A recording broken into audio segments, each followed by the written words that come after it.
नमस्कार साथियों, स्वागत है आप सभी का मेरे YouTube चैनल पर। आज मैं बीएससी सेमेस्टर 1 फिजिक्स की लेक्चर सीरीज़ का दूसरा लेक्चर लेके आया हूँ। इस लेक्चर में हम डायनामिक्स ऑफ पार्टिकल स्टडी करेंगे और डायनामिक्स ऑफ पार्टिकल में सबसे पहला टॉपिक आपका आता है सेंटर ऑफ मास। तो क्या होता है सेंटर ऑफ मास, कैसे इसका मोशन होता है, किसी बॉडी के रिगार्डिंग सेंटर ऑफ मास क्या होता है, सब कुछ हम इस लेक्चर में जानेंगे। चलिए पूरा टाइम गवाए लेक्चर शुरू करते हैं। समझ लेते हैं सबसे पहले सेंटर ऑफ मास क्या होता है। तो जैसे सपोज कर लेते हैं कोई एक बॉडी है, कोई भी रैंडम शिफ्ट बॉडी लेंगे, तो सेंटर ऑफ मास किसी बॉडी का एक ऐसा पॉइंट होता है। The centre of mass of any type of body is a point जिसके रिस्पेक्ट में बॉडी के मोशन को हम डिफाइन करते हैं।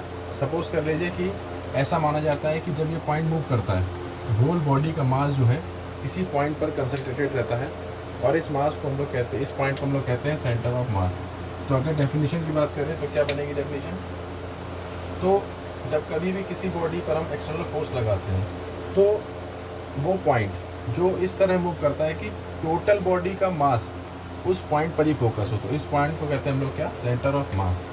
सो centre of mass of a body is basically defined as the point which defines the motion of a body, and when an external force is applied on this point, then this point moves as if, ऐसे move करता है। मान लीजिए कि total body का मास इसी point पर focus है, तो इस पॉइंट को कहते हैं हम लोग सेंटर ऑफ मास। क्या होता है सेंटर ऑफ मास में और किस तरह से इसका मोशन डिफाइन होता है, ये सब हम अपने लेक्चर में आज जानेंगे। चलिए शुरू करते हैं। तो किसी भी मोशन को डिफाइन करने के लिए तीन चीज़ें जरूरी होती है। एक होती है पोजिशन,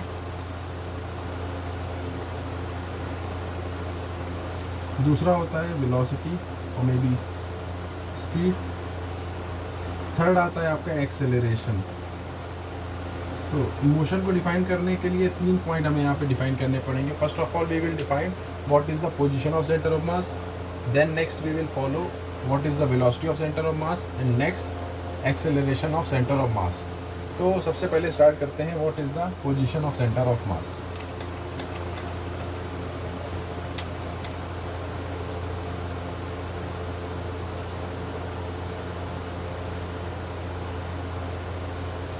चलिए शुरू करते हैं position of centre of mass की।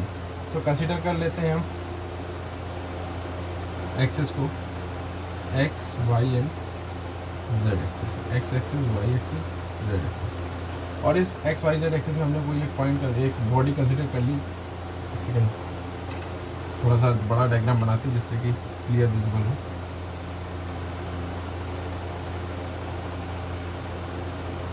X y and z. तो सपोज कर लेते कोई एक बॉडी है, और इस बॉडी में एवरी बॉडी, हर कोई बॉडी होती है जिसमें कई सारे पार्टिकल्स होते हैं, और हर पार्टिकल का मास हम लोग कंसीडर करके चलते हैं कि this body is made about with the particles having mass m1, m2, m3, mn, and जो पार्टिकल्स इस बॉडी के अंदर प्रेजेंट है उनकी position with respect to origin. Suppose कर लीजिए जैसे ये बॉडी का पॉइंट है mass m1, this is m2 and this is m3. So like this point having position r1, r2, r3 and so on। और कोई एक पॉइंट मान लेते हैं जिसकी पोजीशन nth पार्टिकल है mn, इसकी पोजीशन हो गई rn। तो इस तरह से कई सारे पार्टिकल होते हैं किसी बॉडी के अंदर, और हर पार्टिकल का मास हमने कंसीडर कर लिया m1, m2, m3, mn, और इसी तरह इनकी positions r1, r2, r3, rn। तो इस बॉडी का जो सेंटर ऑफ मास होगा उसकी पोजीशन को कैसे डिफाइन करेंगे? तो जो पॉइंट होगा सेंटर ऑफ मास की बॉडी का, ये हो गया मान लिया सेंटर ऑफ मास पॉइंट है। इस बॉडी, इस कंप्लीट बॉडी का जो सेंटर ऑफ मास पॉइंट है वो ये मान लिया हमने, जिसकी पोजीशन को हमने कैपिटल R से डिफाइन करा। इसकी पोजीशन को हम कैपिटल R से डिफाइन करते हैं। तो क्या होगी इसकी position of centre of mass? तो इसको लिखते हैं R vector CM that defines center of mass is equal to m1 r1 vector, m2 r2 vector, that is mn rn vector divided by total mass of m1 plus m2 plus that is mn. So the position of center of mass of any body is given by this formula, which is RCM is equal to m1 r1, m2 r2, m3 r3, that is mn rn, divided by the total mass of the body. अगर इसको हम summation की form में लिखें so it will result like r c m is equal to sigma m n r n upon sigma m n. So this is the position of centre of mass of a body. अब अगर कोई body है जिसमें 2 particles हैं तो उसकी position हो जाएगी m1r1 plus m2r2 divide by m1 plus m2. 3 particle हैं तो m1r1 plus m2r2 plus m3r3 divide by m1 plus m2 plus m3. Mean to say जितने पार्टिकल होंगे उनकी वैल्यूज यहाँ पे रख देंगे. तो इस तरह से हम निकाल सकते हैं किसी भी बॉडी के सेंटर ऑफ मास की position which is r c M equal to sigma summation up to n times m n r n divide by sigma n m n. तो ये निकाली हमने position of centre of mass. चलिए इसके बाद बात करते हैं सेंटर ऑफ मास पोजीशन निकलने के बाद हमें बात करनी है इसकी वेलोसिटी क्या होगी. चलिए वेलोसिटी ऑफ सेंटर ऑफ मास कैसे होगी देख सकते हैं.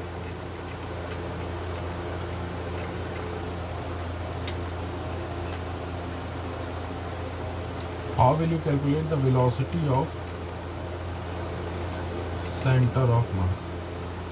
CM is short form of abbreviated form of center of mass. देखिए आपने पोजीशन निकाल ली RCM की. RCM इज इक्वल टू है M1R1 M2R2 dash MnRn divide by M1 plus M2 plus Mn. अब इसमें हम वेलोसिटी कैसे निकालेंगे ये देखते हैं. तो वेलोसिटी को निकालने के लिए सबसे पहले हम करते क्या है कि ये जो इक्वेशन दी है इसको हमने इक्वेशन फर्स्ट मान लिया which is position. Now differentiate equation first with respect to t. T के रिस्पेक्ट में इस पोजीशन को हम डिफरेंशिएट करेंगे. तो देखिए क्या बनेगा d over d t of RCM that is equal to इस total m1 plus m2 plus mn तक को हम पूरा मान लेते हैं 1 upon complete mass of the body which is capital M. Now m1 dr1 upon dt m2 dr2 upon dt plus z mn drn upon dt. तो हमने क्या किया we have differentiated the position and as we all know the rate of change of displacement is called velocity. तो that will be equal to V C M. इसको इस तरह से लिख सकते हैं V C M equal to 1 upon capital M D R upon D T. That will be equal to velocity that is velocity of one particle 1 m1 v1 m2 v2 plus mn vn. So this is the complete velocity of center of mass. Mean to say जैसे मैंने आपको बताया कि एक ऐसा point जिसके regarding आप किसी पार्टिकल के मोशन को डिफाइन करते हैं और ये किसी बॉडी के मोशन को डिफाइन करते हैं. तो if a body is moving then velocity of that body is has velocity of centre of mass. Mean to say वो बॉडी इस तरह मूव करती है कि सारा मास उसका एक ही पॉइंट पे फोकस रहता है और उस पॉइंट की वेलोसिटी को हम लोग कहते हैं velocity of centre of mass. तो ये किस तरह से बन जाएगा ये आपका कंप्लीट फॉर्मूला हो गया v C M equal to. अगर इसको भी हम एब्रीवेटेड फॉर्म शॉर्ट फॉर्म में लिखें v C m that will be equal to 1 upon m n particles mn vn. या आप इसको इस तरह से भी लिख सकते हैं sigma n mn vn divided by sigma mn. तो इस तरह से हमने निकाली velocity of centre of mass. तो सबसे पहले हमने क्या स्टडी किया सबसे पहले हमने स्टडी किया position of centre of mass RCM. उसके बाद जैसा कि आप पहली इक्वेशन देख सकते हैं यहाँ पर. उसके बाद हमने क्या किया इसको डिफरेंशिएट कर दिया और डिफरेंशिएट करने के बाद हमें वेलोसिटी मिली velocity of centre of mass equal to sigma n mn vn divided by sigma n. तो 2 पॉइंट आपने निकाल लिया. पहला आपने निकाला पोजीशन ऑफ सेंटर ऑफ मास. दूसरा पॉइंट हमने कैलकुलेट किया वेलोसिटी ऑफ सेंटर ऑफ मास. अब बात करते हैं acceleration of centre of mass point.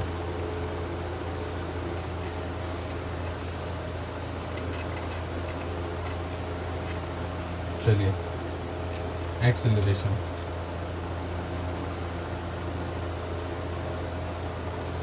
देखिए पोजीशन आपको फाइंड थी, तो आपने वेलोसिटी निकालने के लिए पोजीशन का डिफरेंशिएशन किया। अब आपको जो है वेलोसिटी पता है, and acceleration is defined as the rate of change of velocity. So what you will do, first of all you will write velocity of centre of mass, that will be equal to m1 v1 m2 v2 plus dash mn v1. This is the velocity of center of mass divided by mass sum of masses, that will be equal to m1. Now this is the velocity of center of mass, and now what we are going to do, differentiate with respect to t. Differentiate with respect to t. So that will be equal to d vcm over dt is equal to, इसको हम चाहे तो 1/σm मान सकते हैं, या तो इसको कैपिटल M मान ले, कोई प्रॉब्लम नहीं है। m1 d v1 over dt plus m2 d v2 over dt dash mn d vn over dt। देखिए ये पहला पार्टिकल था, rate of change of velocity will be called acceleration. For second particle this will be acceleration, for third particle this will be acceleration. So velocity of centre of मास का हम जब t के रिस्पेक्ट में डिफरेंशिएशन करते हैं, that becomes acceleration. So it will be written as ACM। Acceleration of centre of mass will be 1/M m1 a1 m2 a2 plus, और इसको कंटिन्यू करते हैं mn am। तो इस तरह से आपने कैलकुलेट किया acceleration of centre of mass. Short form में इसको कैसे लिखेंगे, शॉर्ट फॉर्म में आप देख सकते हैं, इसको इस तरह से लिखा जा सकता है, A centre of mass will be equal to sigma n times mn an divided by sigma mn. So this will be the acceleration of center of mass of a body. तो आप देख सकते हैं, बाकी आपको पूरा नोट करना हो तो नोट कर सकते हैं, स्क्रीनशॉट ले सकते हैं। और आपसे रिक्वेस्ट है आप इस चैनल को ज़्यादा से ज़्यादा शेयर करें, सब्सक्राइब करें, अपने फ्रेंड्स के साथ शेयर करें, जिससे कि वो BSc पार्ट 1 का सेमेस्टर फर्स्ट का सिलेबस अपना कंप्लीट कर सकें। डेली आपको वीडियो लेक्चर सीरीज़ मिलेगी, पूरा कोर्स आपका जो है कंप्लीट कराया जाएगा। First year, second year, third year, तीनों के दोनों सेमेस्टर के लिए मैं आपका ये कोर्स पूरा कराऊंगा। तो इस चैनल को ज़्यादा से ज़्यादा शेयर करें, लाइक करें और सब्सक्राइब करें मेरे चैनल को। चलिए, तो ये बात हो गई, हमने इस टॉपिक में क्या क्या पढ़ा। First of all we studied about what is centre of mass.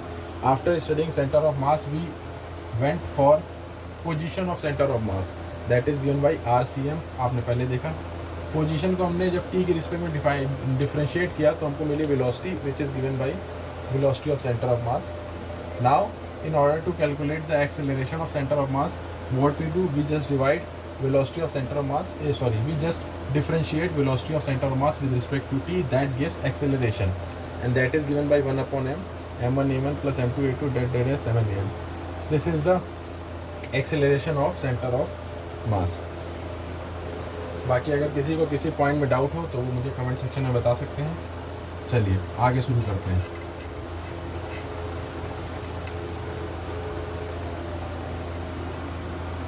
चलिए, तो देखा जैसे कि आपने पोजीशन ऑफ सेंटर ऑफ मास कैसे निकालते हैं। तो पोजीशन कोऑर्डिनेट को अगर हम लिखना चाहें in terms of rectangular coordinates, तो r can be written as r is equal to x i cap y j cap z k cap. This is in terms of rectangular coordinates x y and z।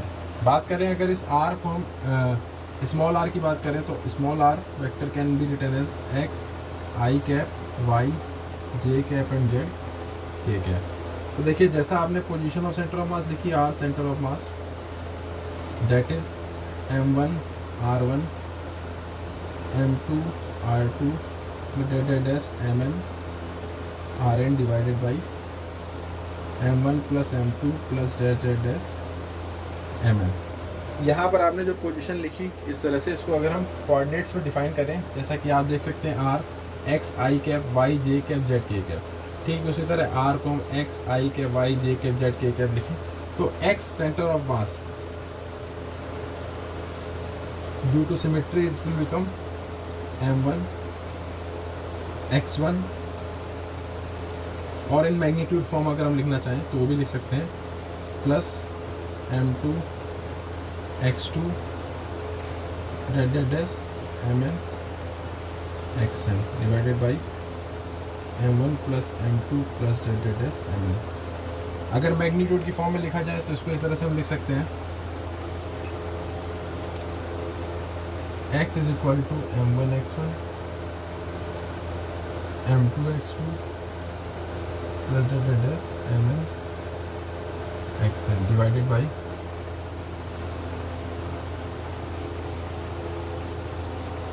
m1 plus m2 plus dash m। तो ये आपका जो x है, x axis में, इसी तरह हम y axis को डिफाइन करना चाहें तो y will be equal to m1 y1 m2 y2 dash mn yn divided by m1 plus m2 plus dash mn। और z एक्सिस को डिफाइन करना चाहे तो that will be equal to m1 z1 m2 z2 plus dash mn z1 divided by m1 plus m2 plus mn। तो ये वो आपका rectangular coordinate system में x, y और z में हमने इसको लिख दिया है। अब बात करते हैं इसके आगे कि अगर हम किसी पार्टिकल या किसी बॉडी की बात करें तो उस बॉडी की बात करने पर हमें ये पता चलता है कि बॉडी के अंदर जो मास होते हैं, छोटे छोटे पार्टिकल्स होते हैं, वो पार्टिकल क्लोजली पैक्ड होते हैं। क्लोजली पैक्ड से मतलब क्या होता है कि दे आर डिस्ट्रीब्यूटेड कॉन्टीन्यूसली। और जब कभी भी कोई क्या कहते हैं कि डिस्ट्रीब्यूशन कॉन्टीन्यूस होता है, दो तरह के डिस्ट्रीब्यूशन होते हैं, डिस्क्रीट डिस्ट्रीब्यूशन होता है और एक कॉन्टीन्यूस। जब कभी भी कोई भी डिस्ट्रीब्यूशन कॉन्टीन्यूस होता है तो अगर एक्स वाले को हम लिखना चाहें तो इसको हम इस तरह से भी लिख सकते हैं, x is equal to n particle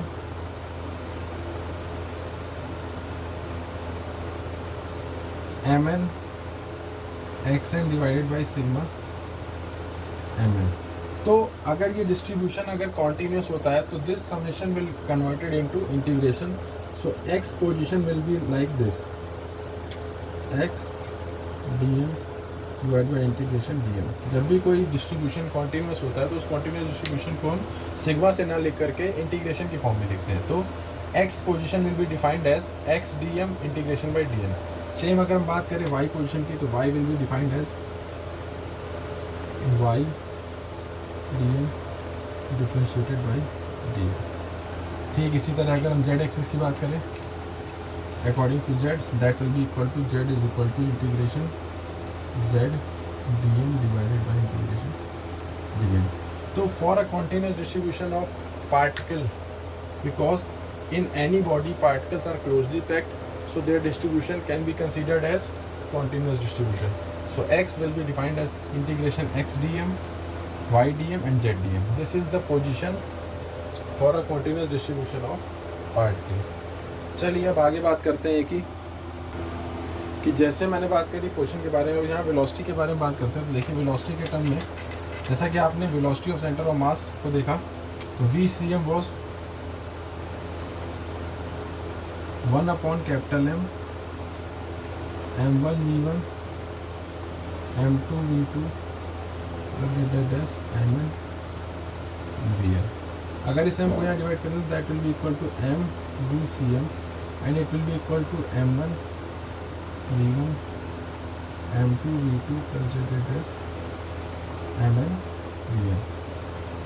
अब इसको अगर हम t के रिस्पेक्ट में डिफरेंशिएट करते हैं, differentiate with respect to t, तो ये हमको मिलता है m dvcm ओवर, या इसको अगर मैं इस तरह से लिख सकूं कि d अपॉन dt m vcm is equal to m1 dv1 over dt plus m2 dv2 over dt plus and so on mn dvn over dt। तो यहाँ पर आप देख सकते हैं mass product with velocity and this quantity becomes momentum. तो अगर हम बात करें इसके लिए तो ये आपकी क्वांटिटी बन जाएगी dp over dt, p over dt, p of center of mass, and this will become to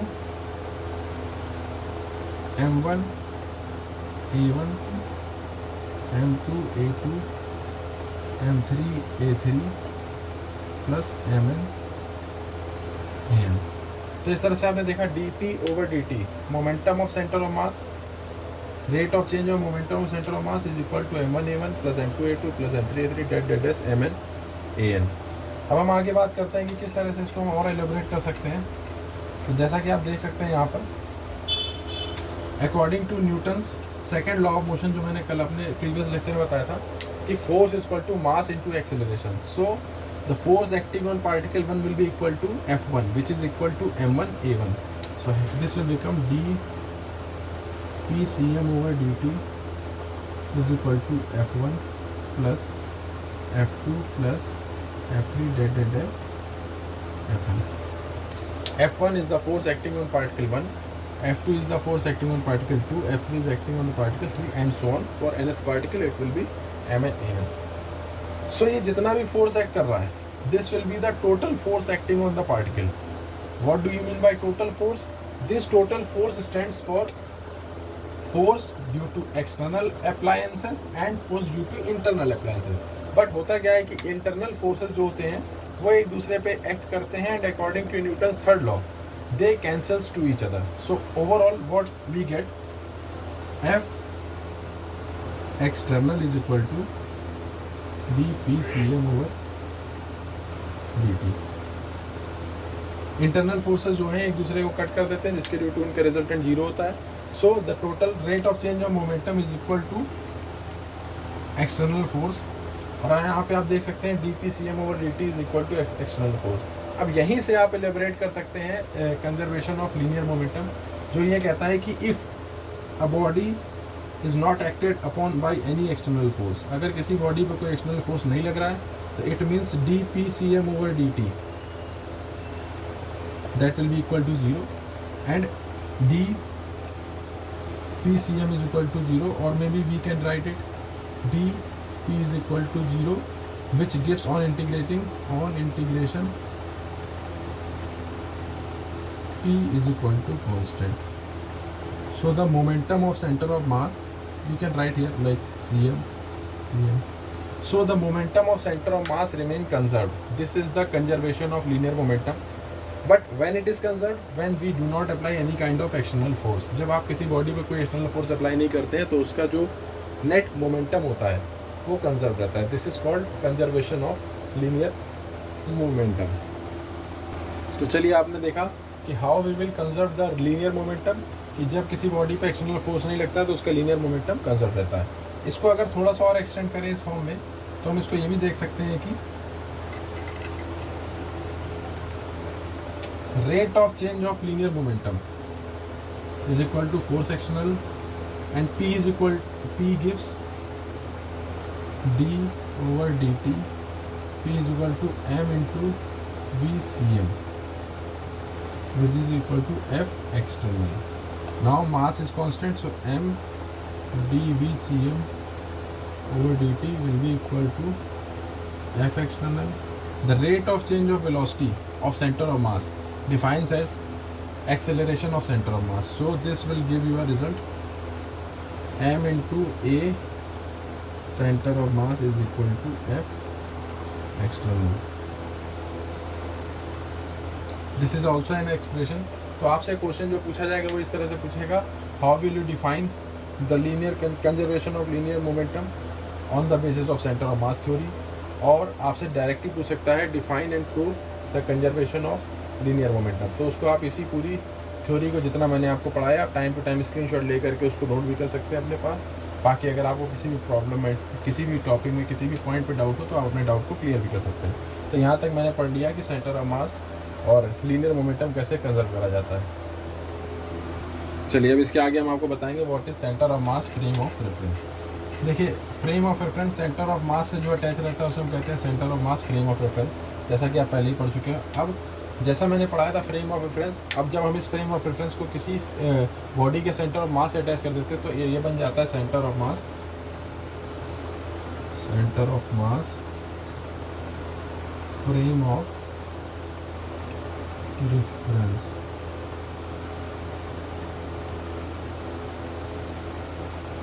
तो centre of mass frame of reference किस तरह से डिफाइन होगा कि a frame which is attached to the center of mass of an isolated system of a particle is called the center of mass of a frame system। तो कैसे लिख सकते हैं कि अगर कोई बात करें सेंटर ऑफ मास की, तो centre of mass remain at rest at centre of mass frame reference. अगर हम बात करें यहाँ पर centre of mass frame of reference क्या है, तो किसी बॉडी के सेंटर ऑफ मास से जो फ्रेम ऑफ रेफरेंस अटैच होगा उसे हम लोग कहेंगे centre of mass frame of reference. और सेंटर सी फ्रेम, इसको शॉर्ट फॉर्म में हम लोग कह सकते हैं सी फ्रेम। और सी फ्रेम की वेलोसिटी हमेशा क्या होती है, zero.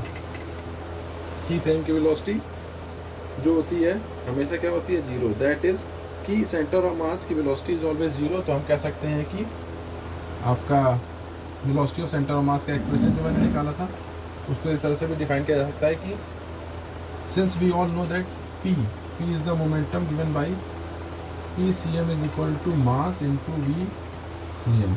But now the velocity of center of mass in C frame is zero, so we can say that P will be zero. So linear momentum becomes zero in the center of mass frame reference or may be called C frame. तो ये आपका simple सा topic था। कभी कदार ये short notes में आपके साथ आ सकता है कि what is centre of mass frame reference या C frame. C frame is a frame in which the velocity of center of mass is zero, and according to this formula PCM, the momentum of center of mass will also be zero.